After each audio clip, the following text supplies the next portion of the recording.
నమస్కారం. ప్రస్తుతం మనతో పాటు ప్రముఖ ఆధ్యాత్మికవేత్త, ప్రముఖ జ్యోతిష్య వాస్తు పండితులు ముల్లపూడి సత్యనారాయణమూర్తి గారు ఉన్నారు. వారితో మాట్లాడేద్దాం. నమస్కారం గురుగారు. నమస్కారం అమ్మా సజన. గురుగారు, ఈ మార్చి నెలలో రవి గ్రహ మార్పు జరుగుతుంది. మరి ఈ గ్రహ మార్పు వలన ద్వాదశ రాశుల వారిపైన ఎలాంటి ప్రభావం పడే అవకాశం ఉంది అనేసి అంటారు? 2024 సంవత్సరంలో రవి గ్రహము మార్చి 14వ తేదీలో కుంభరాశి నుంచి మీనరాశిలోకి ప్రవేశం చేస్తున్నాడు. దీని వలన 12 రాశుల్లో చాలా మార్పులు అనేటటువంటివి వస్తాయన్నమాట. ఇప్పుడు మేషరాశి వారికి వ్యయంలో పడతాడు, ఈ వృషభ రాశి వారికి లాభస్థితిగతుడు అవుతాడు, మిథున రాశి వారికి రాజ్యస్థితిగతుడు అవుతాడు, కర్కాటక రాశి వారికి భాగ్యస్థానంలోకి వస్తాడు, ఆ తర్వాత సింహరాశి వారికి అష్టమ స్థితిగతుడు అవుతాడు, కన్యారాశి వారికి సప్తమ కళత్ర స్థానంలో ఉండడం వల్ల అనేకమైనటువంటి మార్పులు, సంచలనాత్మకమైన మార్పులను తీసుకొస్తాడు. ఇక తులారాశి వారికి షష్ఠ స్థితిగతుడై ఉంటాడు. ఈ యొక్క వృశ్చిక రాశి వారికి పంచమ స్థానంలో ఉండి సంతానం పైన అనేకమైనటువంటి ప్రభావాలు తీసుకువస్తాడు. తర్వాత ధనుస్సు రాశి వారికి అర్ధాష్టమంలోకి వస్తాడు. మకర రాశి వారికి విక్రమస్థానంలోకి, ఆ తర్వాత కుంభరాశి వారికి ధనస్థానంలోకి, అలాగే ఈ యొక్క మీనరాశి వారికి జన్మస్థానంలో సంచరిస్తాడు ఈ రవి మార్చి 14, 2024 సంవత్సరం నుండి. గురుగారు, ఈ రవి గ్రహ మార్పు వలన మరి తులారాశి వారికి ఎలా ఉండబోతుందో తెలియచేయండి. మార్చి 2024 సంవత్సరంలో 14వ తేదీ నుంచి రవి మీనరాశి సంచారం చేస్తున్నాడు. ఈ మీనరాశి ప్రవేశం వలన ఈ యొక్క తులారాశి వారికి షష్టమ స్థితిగతుడైనటువంటి రవి శత్రువులను మిత్రువులుగా మార్చేస్తాడు. ఆ తర్వాత ప్రభుత్వం సంబంధించినటువంటి అన్ని వ్యవహారాల్లో కూడా తులారాశి వారికి బ్రహ్మాండంగా ఉంటుంది. అంటే ఇప్పుడు ఉదాహరణకి కాంట్రాక్టర్లు ఉంటారు, బిల్స్ పాపం వాళ్ళే పెండింగ్ ఉంటాయి. అటు స్టేట్ గవర్నమెంట్ అయినా ఇటు సెంట్రల్ గవర్నమెంట్ అయినా, ఇరిగేషన్ డిపార్ట్మెంట్, రైల్వే, ఇలా టెండర్స్, బిల్డింగ్స్ కట్టేటటువంటి వాళ్ళందరికీ కూడా బిల్స్ ఈ తులారాశి వాళ్ళు ఎవరైనా ఉంటే ఎంతవరకు ఆగిపోయినవి ఉంటే ఇప్పుడు క్లియరెన్స్ అవుతాయి అన్నమాట. తర్వాత ప్రభుత్వ ఉద్యోగాల కోసం ప్రయత్నిస్తున్నటువంటి విద్యార్థులు ఉంటారు. వీళ్ళు పోటీ పరీక్షల్లో విజయం సాధించడానికి అవకాశాలు ఉన్నాయి. ఇక అత్తగారులతో దెబ్బలాటలు పెట్టుకునేటటువంటి వాళ్ళు ఉన్నారు, భార్యలతో దెబ్బలాటలు పెట్టుకునేటటువంటి వాళ్ళు ఉన్నారు. వీళ్ళవి మాత్రం అలాగే కంటిన్యూ అవుతాయి. ఎప్పుడు 31 మార్చి తర్వాత.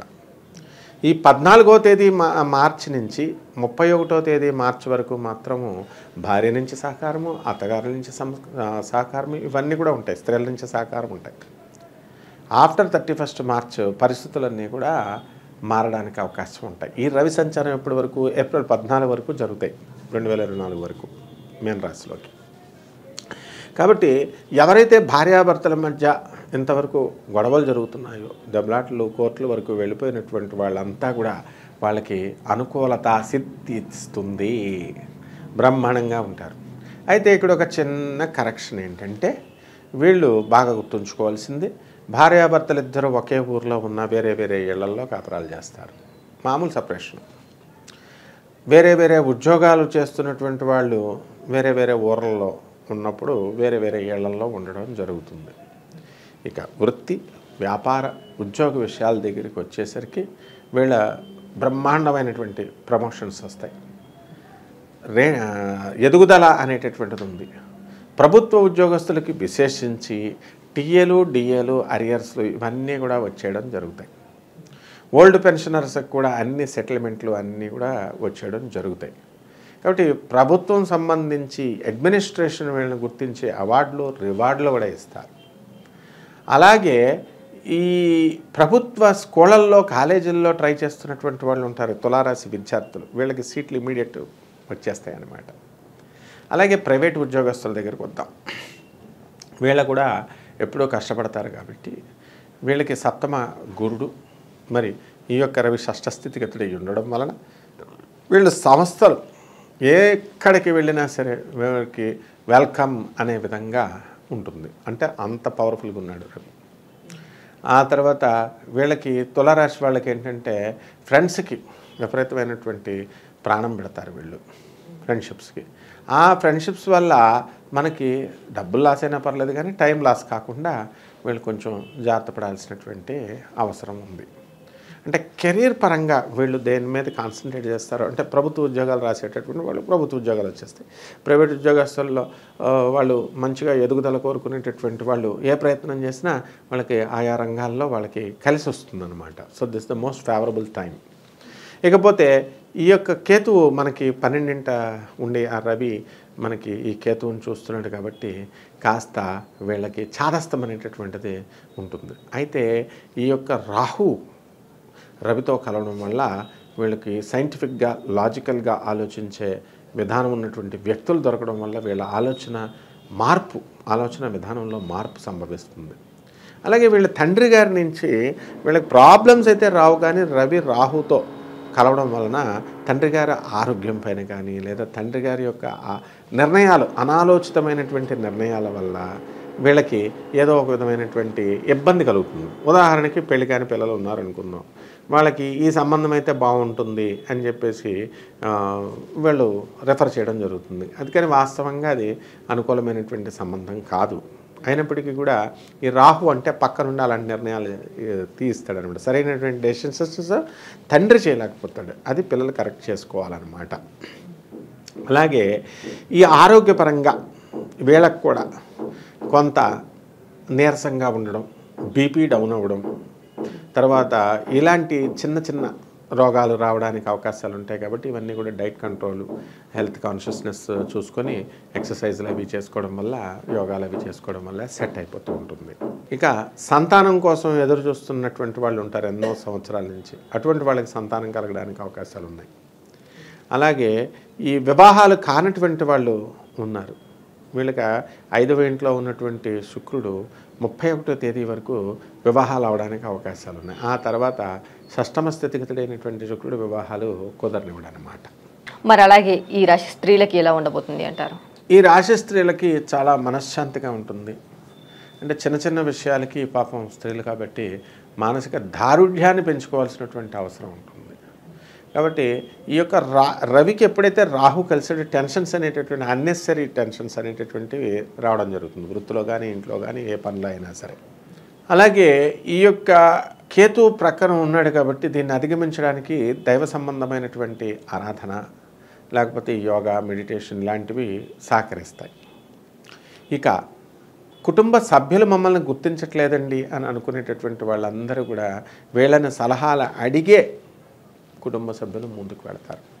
కాబట్టి భార్యాభర్తలు కానీ లేకపోతే కుటుంబ సభ్యులు తాతలు వీళ్ళందరూ కూడా ఇంట్లో ఉన్నటువంటి ఆడపడుచులు, అత్తగారులు వీళ్ళందరి యొక్క ఈ తులారాశి వారి యొక్క ఔన్నత్యాన్ని వాళ్ళు గుర్తించి వీళ్ళకి మనశ్శాంతి అనేటటువంటి ఒక సాటిస్ఫాక్షన్ అనేటటువంటిది వస్తుంది. ఓకే, నాకు ఫ్యామిలీలో గుర్తింపు ఉంది, చక్కగా నన్ను అందరూ కూడా గుర్తించి నన్ను అడిగి అన్ని పనులు చేస్తున్నారు అనేటటువంటి సాటిస్ఫాక్షన్ ఈ తులారాశి మహిళల్లో ఉంటుందన్నమాట. మరి వీరి వైవాహిక జీవితం ఎలా ఉండబోతుంది అంటారు? వైవాహిక జీవితానికి ఏమీ ఢోకా లేదు. సప్తమ గురుడు వీళ్ళకి వైవాహిక జీవితాన్ని చెదరనీయడు. అయితే వీరికి ఒకే ఊరిలో ఉంటున్నప్పటికీ కూడా కొంతమంది వ్యక్తిగత జాతకాల వల్ల వేరే వేరే ఇళ్లల్లో ఉండేటటువంటి అవకాశాలు ఉంటాయి. లేకపోతే వృత్తిరీత్యా వేరే వేరే ఊర్లలో ఉద్యోగాలు చేస్తున్నప్పుడు వేరే వేరే చోట్ల పనిచేయాల్సినటువంటి అవసరాలు, వేరే ఇళ్లలో ఉండి చేయాల్సినటువంటి అవసరాలు ఉంటాయి. మరి వివాహం కాని వారికి, వివాహం కాని స్త్రీలకు కావచ్చు, సంతానం లేని వారికి కావచ్చు, యోగం ఉంది అంటారా? వివాహం కానిటువంటి స్త్రీలు ఈ యొక్క మార్చి 14 నుంచి 31వ తేదీ వరకు వీళ్ళకి వివాహాలు అవడానికి అవకాశాలు ఉన్నాయి. ఆ తర్వాత వివాహాలు అనేటటువంటివి సంబంధాలు వెళ్తారు కానీ కుదరవు అన్నమాట. ఎందుకంటే షష్టమ స్థితిగతుడైనటువంటి శుక్రుడు వివాహాలు కానివ్వడం. ముఖ్యంగా ఈ అత్తగారులు ఏదో ఒక వంక పెట్టి పెండింగ్లో పెట్టేస్తారు, మనకి దేనికంటే మంచి కట్నం వచ్చే అమ్మాయి వస్తుందని ఇట్లాంటివి ఏవో చెప్పి. కాబట్టి ఈ విషయాల్లో మనం మార్చి 31 ఈ 17 రోజుల్లోనే డిస్పోజ్ అవడానికి అవకాశాలు ఉన్నాయి. ఈ రాశి వారు చేయవలసిన పరిహారాలు ఏంటంటారు? ఈ రాశి వారికి కేతువు జపం చేసుకోవాలా, కేతు స్తోత్రాలు చదువుకోవాలా, కేతువుకి కిలోంపావు ఉలవల్ని, చిత్రవర్ణం మల్టీ కలర్డ్ వస్త్రాలని ఇచ్చి చక్కగా మీకు దానం చేయాలి పేద బ్రాహ్మణులకి. అది కూడా సోమవారం నాడు ఉదయం 7 గంటలకి. అలాగే ఈ యొక్క గరిక గడ్డి తెచ్చుకొని గణపతికి ఆరాధన సోమవారం నాడు ఉదయం 7 గంటలకి కనుక చేసుకున్నట్లయితే ఈ యొక్క కేతు దోషం పోయి అంతా కూడా తులారాశి వాళ్ళకి చక్కగా మనశ్శాంతి అది వస్తుంది. అండ్ ఛాందసబద్ధమైనటువంటి ఆలోచనలు వదిలేసి ప్రాక్టికల్ వే ఆఫ్ లైఫ్ లీడింగ్లోకి వెళ్ళడం జరుగుతుంది.